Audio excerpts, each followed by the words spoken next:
As of 10 days ago, T-Hive, a local custom t-shirt company, went from churning out V-necks and pullovers to protective masks. We were notified by a local hospital saying that, hey, there's a significant need for masks, and we're looking for volunteers to sew masks. And so I reached out to them and said, hey, you know, we're not a volunteer group, but we would certainly love to help. And now the group is making over 20,000 masks a day. Though not medical standard quality, they are still being sent out to hospitals and nursing homes all over the state. What we're doing is we're providing a mask that can protect you if you put the right filter in and things like that. Are we producing something that's medical grade? Absolutely not. But are we producing something that is high quality and good enough to help in a crisis? I believe that we are, and that's what the hospitals that are ordering and reordering from us are telling us as well. And it's truly been all hands on deck to keep up with the high demand. For example, Josh Ostrowski has gone from sales and marketing to cloth cutting. They'll pull me 80 layers, I'll cut all those masks, then I'll go back. By the time I'm done doing that, they have another one ready for me. So it's just kind of an assembly line that doesn't end. And the T-Hive guys shared that there aren't any normal hours these days. They're working day and night because it could be the difference for someone in need.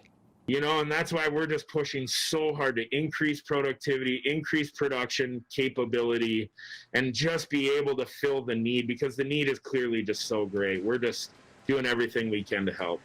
So I'm coming in at 8 a.m., but then depending on the need, I may not leave here until midnight. And in more ways than one, the entire company feels grateful for this opportunity. Truly, at the end of the day, we're here to keep our employees employed in an insane economic time. But first and foremost, you know, this whole thing came about because we want to help. Reporting from Baxter, Brad Hamilton, Lakeland News. Like so many of us, Brainerd softball coach Shane Jordan has had plenty of time to reflect over the past few months. But instead of being bitter about an end of his team's season before it ever even began, Coach is focusing on something different. The power sports truly has in bringing entire communities together. I know we focus on academics, and academics are so important, but I think what we're really realizing here is athletics and the arts are so important to a school district. It really brings a district, a community together. And like so many coaches across the nation, Jordan had to have some pretty emotional conversations with his seniors, some of whom will never get to lace him up again. But instead of dwelling on the negative, Coach wanted his girls to remember what can't be taken away from them, and that is the memories and friendships that will last a lifetime. Relationships you made with this game of softball are lifelong relationships with players and coaches. We want to be in their lives forever. I tell the girls every year at the banquet, I consider it a success if I get invited to your wedding someday.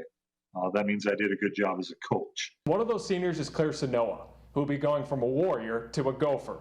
But the future Minnesota infielder wasn't focused on herself when this season was canceled.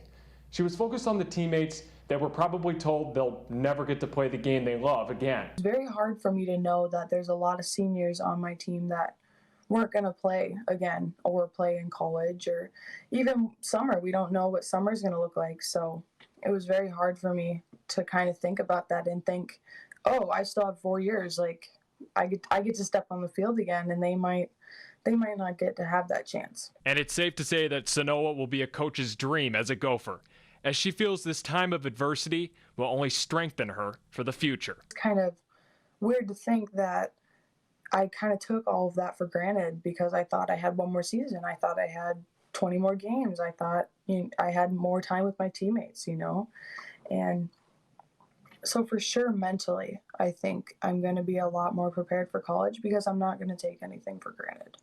Reporting from Brainerd, Brad Hamilton, Lakeland News. And throughout this entire process of having to adjust to the shelter-in-place order, owner Carolyn Brenny kept thinking about one thing. What would this be like if this was happening to her family?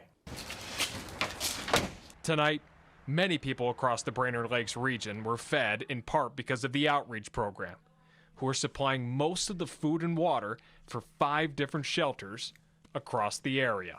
We don't care based on your income. I don't care if you're rich or you're poor. I don't really care what color your skin is. I don't care if you worship God or you don't. And I don't care if you're Democrat or Republican. Right? Our job here is to feed people. And just like the rest of us, the program has had to face some challenges, including having to cut back on some of the volunteers that can pack meals at the same time. But they are working day and night to try and keep up with the high demand. But I can guarantee you we packed 24,000 meals on Tuesday night, and by the end of today, that's gone. So everything that we had packed is already back out the door to several agencies around here. So tomorrow we're going to pack again. And probably within 2 to 3 days, that quantity will be gone again. And what the outreach program needs most right now are donations. Any donations, big or small. Even $1 could be the difference for a local Brainerd family. So our packaged food has 6 meals in every package. That costs us 30 cents a meal. So for $1.80, we could feed a family of 6. And of course, none of this would be possible without all of the volunteers who are giving up their time to help those in their community that need it most. This group has just been amazing to be part of. We are feeding people, and it's sad that we have as much hunger as we do in this country. To make sure people get fed, it just feels really good to be part of this organization and know that we're actually making a difference. And the motivation is simple for all the volunteers. Each meal that is packed is going to one more person who most likely would go hungry for the night otherwise. We know it's not just, oh, we're packing for this unknown, it's going who knows where. It's going here and feeding people here in this community every day. So it's a very good feeling. Reporting from Brainerd, Brad Hamilton, Lakeland News. Like so many other spring sports, the Brainerd Lakes area high school golf season was halted due to the pandemic. But thanks to the help of some of the area's golf community, these student athletes are getting a chance to hit the links again safely. Well, it's pretty easy. As golf course operators, again, we host a lot of these events anyway. And, all of us understand the need to keep kids active in the game, for the future of our own industry. And we just enjoyed doing it. So it really wasn't difficult at all. And for Sidlowski, the motivation to create this event was simple. He didn't want any of these student athletes to miss out on the same opportunity he had to create memories and friendships that have lasted him a lifetime. Right now, they just know that, hey, they can get out and play. And that's great. But down the line, they'll hopefully realize that, these relationships that they've had with other kids from the area are really meaningful. And for Brainerd freshman Izzy Olsen, this opportunity to come on the course is something she doesn't take for granted, as she knows so many of her friends and other student athletes don't have that opportunity to play the sport they love. This is the only thing I can do except for running, and I'm not a runner. So being able, like yesterday, I was out at the Legacy for like 6 hours just golfing, and we're so grateful that we're able to golf. And not only is Olsen thankful to get back to the sport she loves, but she's eternally grateful for all of the people volunteering their time to make this event possible. Someone is volunteering to put on a thing for everyone, and it's a very cool opportunity to be with everyone that's around Brainerd and all of our friends. Reporting from the Brainerd Lakes area, Brad Hamilton, Lakeland News. The barn, like I said, has been here 75 years, so we have a wonderful community. People supporting us, and if you own a business in Brainerd, Minnesota, you have 5 months to make money. This is a harsh reality for many of the bars and restaurants in the Brainerd Lakes region that usually use summer tourism to carry their revenue for their business.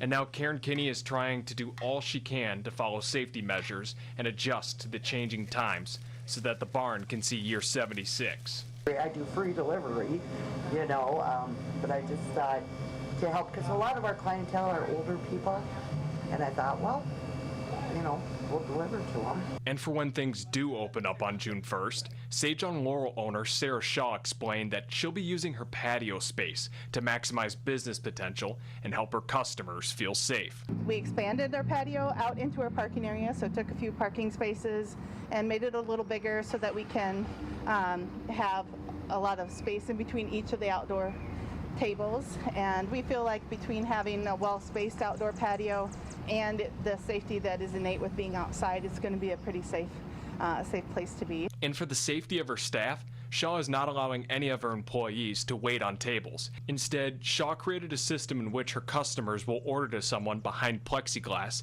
and then pick up their order when ready. And the most difficult thing is thinking about my staff and how to keep my staff safe. And I don't want to ask my staff to be waiting on a table like that. It's not something I'd be comfortable doing. It's not something I'm going to ask them to do. And whether you've been in the business for 75 years like the barn, or for 2 years like Sage on Laurel, one thing is certain during these uncertain times. They'll need their community's support now more than ever. Reporting from Brainerd, Brad Hamilton, Lakeland News.